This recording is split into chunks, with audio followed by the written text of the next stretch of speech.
हमारे विभिन्न ज्ञानवर्धक कार्यक्रम देखने के लिए आप हमें अभी सब्सक्राइब करें, बेल आइकन को प्रेस करें ताकि आप देख सकें हमारा कार्यक्रम सबसे पहले। और अधिक जानकारी के लिए फेसबुक पेज को लाइक करना न भूलें। जय माँ इंद्राक्षी।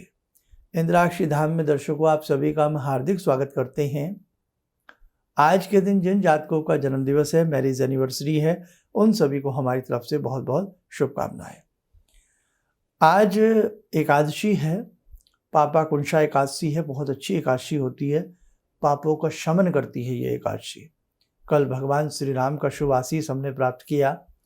आज भगवान श्री राम के ही यानी कि भगवान जो विष्णु जी का अवतार हैं राम जी, तो आज विष्णु जी का हम शुभ आशीष प्राप्त करें। आइए पहले आज का पंचांग देखते हैं, फिर आगे की चर्चा करते हैं। 16 अक्टूबर सन 2021, दिन शनिवार, आश्विन माह शुक्ल पक्ष, संवत 2078, तिथि एकादशी, नक्षत्र धनिष्ठा, राहु काल 9 से 10:30, दिशा सूल पूर्व दिशा। भगवान श्री हरि की कृपा हर घर में बरसे। भगवान श्री हरि सबको शुभ आशीष प्रदान करें। आज पापा कुंशा एकादशी है। इस एकादशी में पापों का शमन होता है। आज के दिन जो हरि का स्मरण करता है, संकीर्तन करता है, भगवान हरि की कथा सुनता है, भगवान श्री हरि के किसी भी मंत्र का जप करता है, वास्तव में वो व्यक्ति मोक्ष का भागी बनता है। मोक्ष के द्वार उस व्यक्ति के लिए खुल जाते हैं और भगवान विष्णु के समस्त स्वरूप, समस्त अवतार शुभ आशीष उस घर में प्रदान कराते हैं। मेरी साधकों, आज के दिन श्री हरि की सेवा में जुड़े रहना, गजेंद्र मोक्ष, विष्णु हरिचिंतन, विष्णु जी के 108 नाम जो भी आपसे बने आप आज के दिन जरूर करना। नाम पापा कुंशा एकादशी है। वास्तव में ये एकादशी पापों का शमन करती है। आपके घर में जो भी बुजुर्ग बड़े इस एकादशी में व्रत रखते हैं, उनकी सेवा करना। उनकी सेवा से आपको भी कुछ न कुछ प्राप्त जरूर होगा। सहायता करना। आज के दिन पक्षियों को दाना डालना, गौशाला में जाकर के गौओं की सेवा करना, भोजन बांटना, प्रसाद बांटना, कहीं ना कहीं किसी भी रूप में किसी की सेवा सहायता करना आज के दिन बहुत अच्छा होता है। वैसे तो हमेशा होता, पर कम से कम इस बहाने हम कुछ करें तो सही। तो ये सारी चीज़ें हैं जो आज के दिन की जानी चाहिए। और इसी के साथ साथ आप ध्यान रखें, हमारी कुंडली में, जन्म पत्रिका में या हाथ की रेखाओं में कई बार कुछ टेढ़ी चाल होती है ग्रहों की। खास तौर से किसी को राहु ग्रसित कर रहा होता है, किसी के सूर्य कमज़ोर होते हैं, किसी के चंद्रमा कमज़ोर होते हैं, किसी को सूर्य चंद्र ग्रहण होता है, किसी के मंगल अंगारक दोष होता है, गुरु चांडाल किसी के योग बना होता है, किसी के गुरु मार्गी रूप में शुभ होते हैं, किसी के अशुभ होते हैं। जैसे अभी शनि भी मार्गी हुए हैं, है ना, आपने देखा होगा। और सूर्य भी इस समय कमज़ोर राशि में 17 अक्टूबर से लग जाएंगे। तो ये कमज़ोर सूर्य भी कई बार किसी व्यक्ति की कुंडली में जन्म के कमज़ोर हों तो बड़ी दिक्कत आ जाती है। आज 16 अक्टूबर है, कल 17 अक्टूबर है। तो इन ग्रहों का शुभ प्रभाव आपको प्राप्त होगा अगर आप हरि का चिंतन करते हैं तो, किसी भी प्रकार से विशेष दान पुण्य करते हैं तो। ग्रह अनबैलेंस कब होते हैं? जब हमारे कर्म दूषित होते हैं। अपने कर्म अच्छे रखिएगा तो ग्रह भी आपके बैलेंस रहेंगे, ग्रह भी आपको शुभ फल की प्राप्ति कराते रहेंगे। और ध्यान रखना, ऐसे दिनों में हमें सात्विक आहार लेना चाहिए।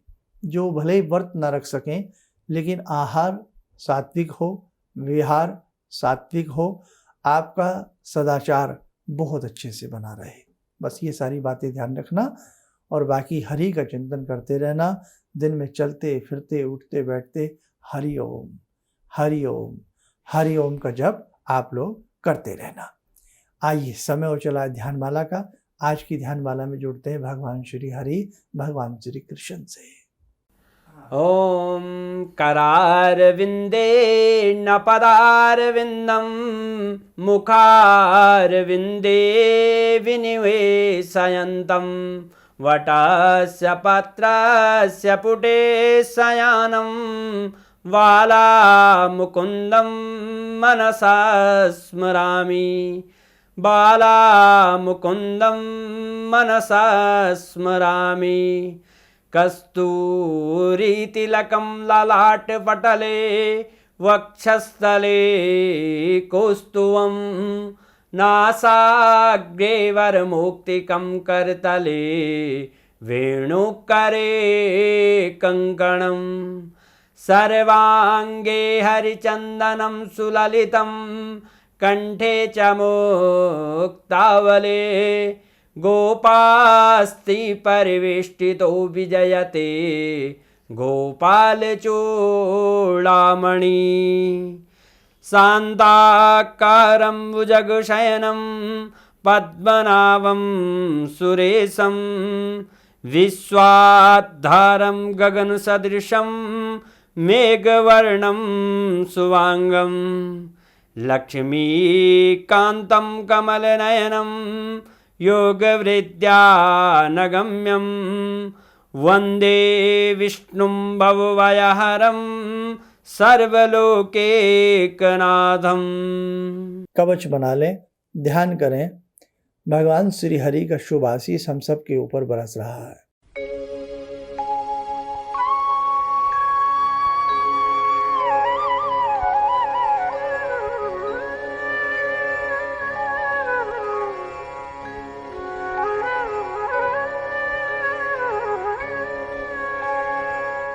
ओम बोलते हुए नेत्र खोलें, सामान्य हो जाए। मेरे साधकों, निरंतर आप लोगों का प्रेम, आप लोगों का जुड़ाव हमसे बढ़ता जा रहा है। हमसे बहुत लोग दीक्षा ले चुके हैं, बहुत लोग जुड़ चुके हैं और अभी हजारों लोगों के लिए इस प्रकार की चर्चाएं रहती हैं, दीक्षा लेने की इच्छुक है। दीक्षा जब ही ली जाए जब आप गुरु के मर्म को समझें। अब हमने बहुत लोगों को दीक्षा दी है, लाखों की संख्या में आप लोग दीक्षित हैं, लेकिन बस मैं यही कहूँगा, आपके मन में गुरु के प्रति श्रद्धा, विश्वास और उससे भी कहीं ज़्यादा जो गुरु ने आपको मंत्र प्रदान किया है उसके प्रति आपके मन में आस्था होनी चाहिए, तब दीक्षा आपकी सार्थक होती है। खाली पीली नाम ले लेना, दीक्षा ले लेना, लेकिन गुरु की बातों का न मानना, गुरु के मंत्र में श्रद्धा ना दिखाना, तो दीक्षा का कोई तात्पर्य नहीं रह जाता है। तो ध्यान रखें, जो बहुत लोग रिक्वेस्ट करते हैं, दीक्षा लेना चाहते हैं, बाकी के बहुत लोग ऐसे हैं, फ़ोन आते रहते हैं या जो भी है, तो आप लोग जो हैं थोड़ा सा अच्छे से मन की पृष्ठभूमि को तैयार करके तब दीक्षा से जुड़ना तो अच्छा है। हमारे संस्थान से जितने भी दीक्षित साधक हैं, आप सबके लिए एक हम खुशखबरी दे देते हैं कि आश्रम की तैयारी हम आपके लिए बहुत शीघ्र करने वाले हैं, ताकि आगामी समय में आप लोग हमसे मिल सकें, हमारे पास बैठ सकें, हमसे बातें कर सकें। अभी जो भी हम ज्योतिषीय परामर्श आपको देते हैं, बहुत लोग हैं ऐसे जो किसी भी कुंडली दिखाने के लिए या हाथ की रेखा दिखाने के लिए, जन्म पत्रिका बनवाने के लिए अभी वो हमें शुल्क देते हैं, और हम मानते हैं कि बहुत लोगों को हमारा शुल्क थोड़ा लगता है, लेकिन अंदर की बात शायद आप नहीं जानते हैं। आप लोग जो हमें ये शुल्क देते हैं, जो दक्षिणा देते हैं, ये दक्षिणा आश्रम में सहयोग करती है। अभी हमने कभी किसी अपने कार्यक्रम में नहीं कहा कि हम आश्रम बना रहे हैं, आप हमें ये अनुदान भेजें, आप हमें चंदा भेजें। हमने अपने पूरे जीवन के कैरियर में कभी नहीं कहा। बस आप लोगों की जो दक्षिणा हमें प्राप्त होती है, ये आश्रम के काम आती है, ये आश्रम में सहायता होती है इससे, समझे आप। आगामी समय आने दीजिए, देखो फिर भगवान क्या कराते हैं। इसीलिए हम चाहते हैं कि ऐसे बहुत हमारे साधक दर्शक हैं जो फिलहाल दक्षिणा देने में असमर्थ हो जाते हैं। थोड़ा आप वेट कीजिएगा, आने वाले समय में, अभी थोड़ा समय ज़रूर लगेगा, साल भर के आसपास का मैं मान सकता हूँ, क्योंकि अब तक सब कुछ रेडी टू हो जाता, लेकिन कोरोना में पिछला 1.5-2 साल आप जानते हैं, ऐसी स्थिति में बहुत बड़ा कार्य हो पाना संभव नहीं होता। तो भाई देखो, अभी 1 साल हमें करीब करीब लगता है लग जाएगा। उसके बाद ऐसे जो भी हमारे साधक हैं, जो बेचारे दक्षिणा में असमर्थ हैं, तो उन्हीं के लिए हम कोई ना कोई सुलभ रास्ता जरूर बनाएंगे। दूसरी बात, आप जो भी हमसे दक्षिणा देकर के परामर्श लेते हैं, देश विदेश में जहाँ भी आप लोग बैठे हुए हैं, जो भी हम आपको उपचार देते हैं, मंत्र साधनाएं देते हैं, उन्हें आप बहुत श्रद्धा से किया करें ताकि आपके कार्य सिद्ध हो जाए। अब हम बात कर लेते हैं यंत्र और रुद्राक्ष वालों की। जिन साधकों के यंत्र और रुद्राक्ष से वो शीघ्र से शीघ्र भेजे जा रहे हैं, जिनकी जन्म पत्रिकाएं थी वो कुछ लोगों की अभी रह गई हैं, क्योंकि नवरात्र में हम भी बिजी रहे और आप भी देखते थे कभी एपिसोड बनाना, आपके लिए कार्यक्रम देना, बहुत सारी बातें हो जाती हैं। इसीलिए जिनकी जन्म पत्रिकाएं रह गई हैं, कृपया करके आप धैर्य बनाएं, बहुत शीघ्र हम आपको भेजने का प्रयास करेंगे। आप स्वस्थ रहें, सुखी रहें। इन्हीं शुभकामनाओं के साथ हम अपनी वाणी को विराम देते हैं। जय माँ इंद्राक्षी। मेरी बहुत दिन से दिली इच्छा थी कि आप जैसे कोई मुझे धर्मात्मा पर महापुरुष मिलें और मैं वहाँ जाके जुड़ के और देश समाज से के लिए कुछ कर पाऊँ। कई चीज़ें हैं समाज में, समाज सेवा में भी मन में वो शांति नहीं मिली, जैसे आप समझ सकते हैं कि बहुत सारी गड़बड़ियाँ भी रहती हैं। आज का अनुभव यही है कि मुझे आस लगता है कहीं सही रास्ता मिल गया है, सही मंजिल मिल गई है। जो मैं करना चाहती थी शायद अब मैं कर पाऊँगी। किसी भी समस्या के समाधान के लिए मिले प्रसिद्ध हस्तरेखा एवं वास्तु विशेषज्ञ प्रोफेसर धर्मेंद्र शर्मा जी से। नोट: शिविर में भाग लेने हेतु एवं व्यक्तिगत रूप से मिलने के लिए कॉल करने का समय सुबह 10 बजे से शाम 6 बजे तक।